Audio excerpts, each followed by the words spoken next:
The Abrams tank, American legend or overhyped giant?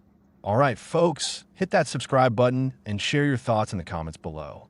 We're diving deep into the Abrams tank, and your feedback keeps the conversation rolling.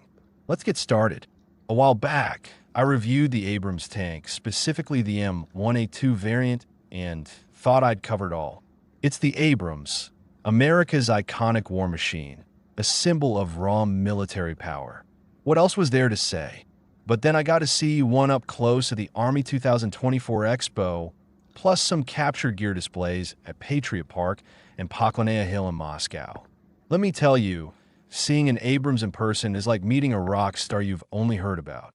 It's impressive, but you notice the imperfections. Plus, the version sent to Ukraine, the M1A1 SCUKR, has some unique tweaks that demand a fresh look. So here's my final take on the Abrams, a bigger, bolder breakdown for all you tank fans out there. Buckle up. The Abrams big moment. What went down in Berdikai? Let's kick things off with some real-world action. One of the Abrams tanks supplied to Ukraine was knocked out near Berdikai in March 2024. Reports say it was first immobilized by an anti-tank guided missile, likely a Russian Kornet, that hit the left side of the turret. After that, it was finished off with a mix of firepower, possibly including tank rounds and those pesky FPV drones that are changing the game in modern warfare.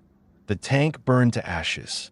Ukraine received 31 of these M1A1SA tanks, enough for a battalion, assigned to their 47th Mechanized Brigade.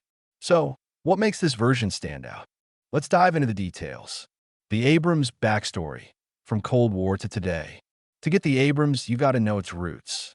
Designed by General Dynamics Land Systems, the M1A1 hit the U.S. Army's arsenal in August 1984.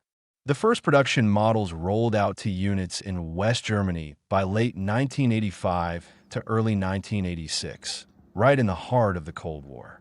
This was when the U.S. was facing off against Soviet tanks like the T-72 and T-80, and the Abrams was America's answer, a heavily armored, hard-hitting beast built to dominate. By the time production stopped in 1993, a total of 4,802 M1A1 tanks had been built. After that, upgrades happened during major overhauls at the Lima, Ohio plant, where they started adding parts from the more advanced M1A2. The Abrams has seen action worldwide, serving in countries like Australia, Egypt, Iraq, Morocco, Poland, and now Ukraine.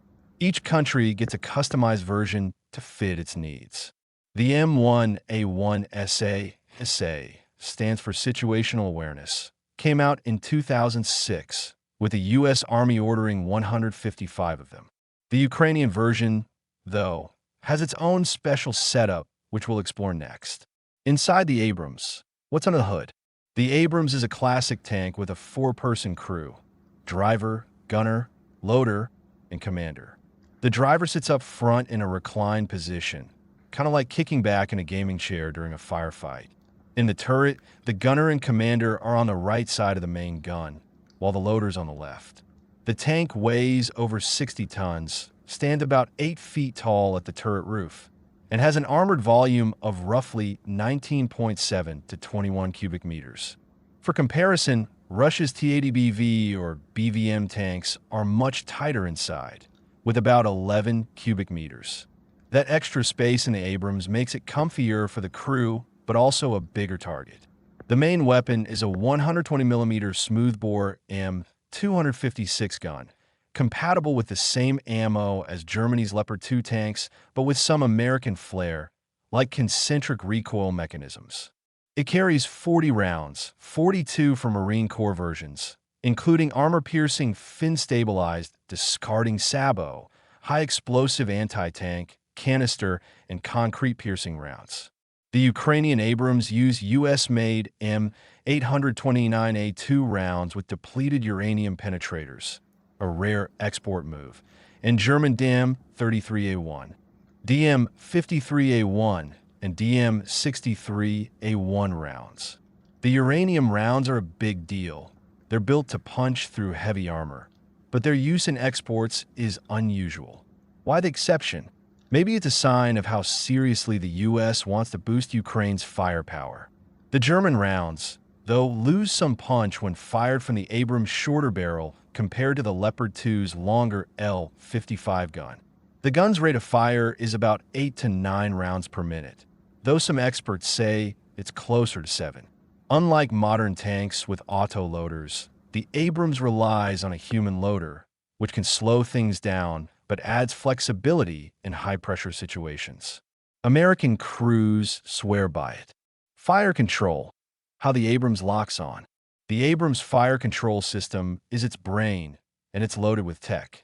The gunner's primary sight is a periscopic unit with a laser rangefinder and thermal imaging for night ops. It can measure distances from 200 to 8,000 meters, though you're typically engaging targets up to 4,000 meters away. The Ukrainian tanks have a second-generation thermal module that can spot a tank-sized target at 3 to 3,500 meters in the dark or bad weather. That's solid, but newer M1A1 and M1A2 tanks use a CO2 laser rangefinder that's safer for human eyes. The Ukrainian version likely has single-plane stabilization for the sight, which is a bit outdated compared to the dual-plane systems on later models. The commander's setup is a weak point. He relies on an extension of the gunner's sight and 6 periscopic viewers, but he can't independently search for targets like on a Leopard 2 or Russia's T-90M. That's a big drawback in fast-paced combat where you need eyes on multiple threats. Armor and protection. Can the Abrams take a hit? The Abrams hull and turret are welded from rolled armor plates, with frontal protection using layered Nera or Chabam armor. It can withstand 480 to 600 millimeters of kinetic rounds and 700 to 900 millimeters of high-explosive anti-tank rounds. There's speculation that Ukrainian tanks skip the depleted uranium armor layers, hinted at by a UKR marking on the turret cheeks, which would lower protection slightly. That still makes it tough against older Soviet-era rounds like the 3BM-15 or 3BM-42, but modern Russian missiles or rounds like the Svinets-1 or Svinets-2 could penetrate it. The sides and roof are weak spots. To counter this, Ukrainian Abrams tanks use AR-81 reactive armor on the sides, which proved effective in Iraq. But the roof is still exposed, and Ukraine often adds Soviet-era contact reactive armor blocks or improvised anti-drone screens. Drones, especially cheap FPV ones, are a huge threat in modern warfare, and the Abrams wasn't designed with them in mind. Power and mobility, speed versus thirst. The Abrams is powered by a beastly AGT-1500 gas turbine engine pumping out 1,500 horsepower. It's a fuel hog, though, guzzling nearly 1,909 liters of fuel for a range of just 440 to 480 kilometers. Compare that to the T-80 BVM, which is less powerful but more fuel efficient. The Abrams hits 67 kilometers per hour on highways and 40 to 45 off-road, accelerating to 32 kilometers per hour in 7 to 8 seconds. It's also got an impressive 40 km per hour reverse speed, which is rare for tanks. The suspension, with 7 road wheels per side, gives decent mobility, but the tank's 60-plus ton weight increases ground pressure to over 1 kilogram per square centimeter, hurting performance on soft terrain. The T-80 BVM, by contrast, has more room for weight increases in future upgrades. Combat performance. Why isn't the Abrams a game changer? With only 31 tanks delivered, the Abrams isn't exactly reshaping the battlefield in Ukraine. Videos show them often operating alone, making them easy targets for coordinated attacks. Don't get me wrong, it's a beast compared to older Russian T-80 BVs with better firepower and electronics. But against upgraded T-80 BVMs or T-90MS with guided missiles like the Reflex, it's a closer fight. Add in FPV drones and cornets, and the Abrams starts looking less invincible. The cost factor. Is the Abrams worth it? Back in the 1980s, an Abrams cost about $2.5 million to build. Today, with upgrades, you're looking at $5 to $7 million per tank. A Russian T-90M, by comparison, runs around 4 million. For a country like Ukraine, maintaining these tanks, fuel, parts, crew training is a budget killer. The US makes big money exporting Abrams tanks, with deals to places like Egypt and Iraq bringing in billions for General Dynamics. But in combat, especially against cheap drones or improvised explosives, the Abrams high price tag doesn't always translate to dominance. It's like buying a Ferrari to race on a dirt track. Impressive, but not always practical. Look, the Abrams is a legend. It's the tank you picture when you think of American military power. But it was built for a different era, big, open tank battles against Soviet armies. Today's wars are messier, with drones, missiles, and urban fighting. The Abrams' thick armor and big gun are still awesome, but its vulnerabilities to modern threats and its crazy maintenance costs make it less of a silver bullet. The T-80 BVM, for all its flaws, feels more practical for gritty, resource-constrained conflicts. The Abrams is a beast, but it's not untouchable. Its firepower and armor are top-notch, but drones, missiles, and high costs expose its limits.